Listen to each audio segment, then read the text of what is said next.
In this video, we discuss calculating a confidence interval based on a two-tailed one-sample t-test.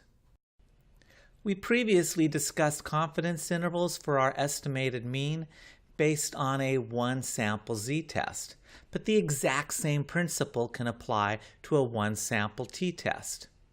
Now, if you've forgotten some of the details, you can always go back and watch that other video. It may help. But remember that the shape of a normal distribution doesn't change.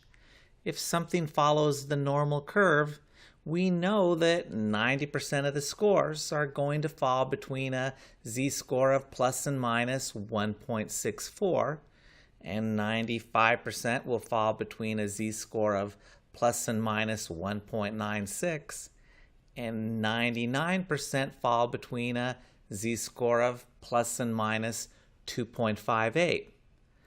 However, the shape of the t-distribution varies based on our degrees of freedom, so those values won't work anymore.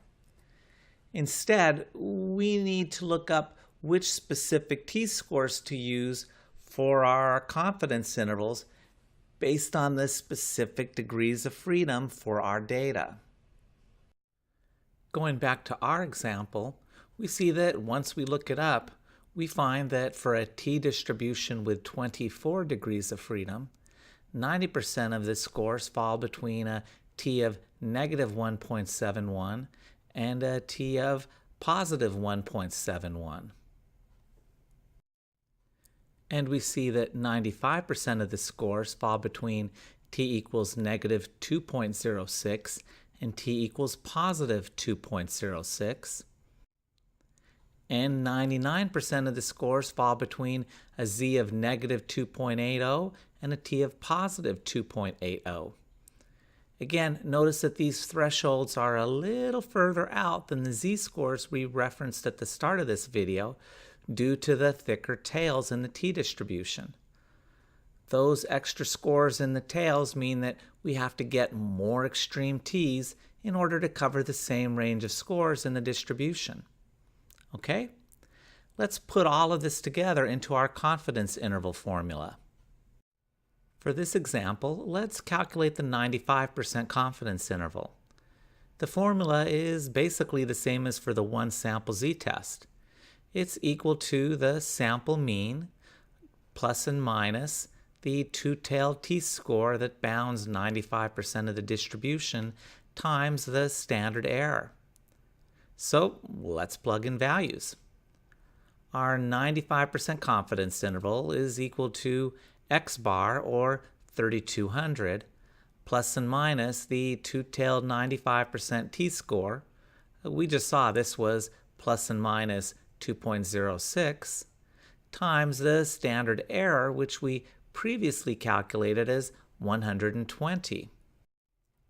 A little math tells us that 2.06 times 120 is equal to 247.7. We then calculate the lower limit of the confidence interval by subtracting 247.7 from 3200, and we calculate the upper limit of the confidence interval by adding 247.7 to 3200. This gives us 2952.3 and 3447.7. The confidence interval is the range from 2,952.3 grams to 3,447.7 grams. Now remember that mu naught, our null hypothesis mean, that average we would expect to see if the null hypothesis is true, was 3,400 grams. And notice that mu naught falls within that range for our 95% confidence interval, right?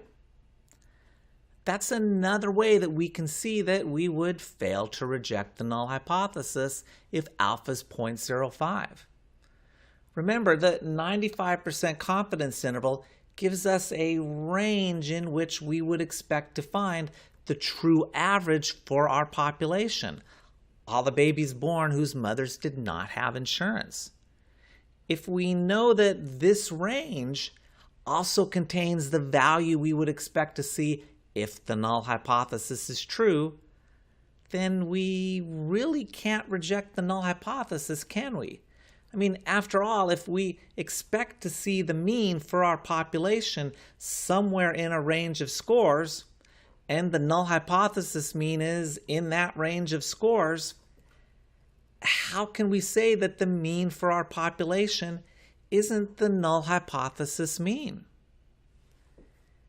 In that way, just like we saw in previous videos, a 95% confidence interval complements an alpha level of 0.05.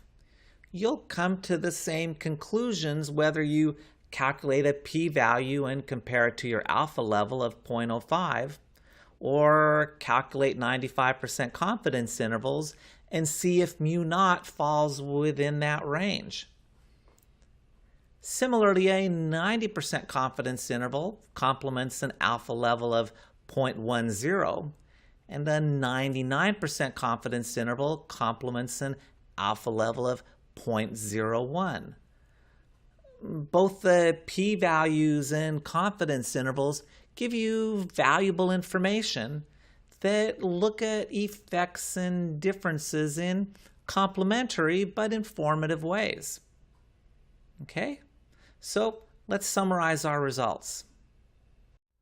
So, completing the rest of our summary of the problem, we can now add that our t-score, our test statistic, was a t with 24 degrees of freedom equal to negative 1.67.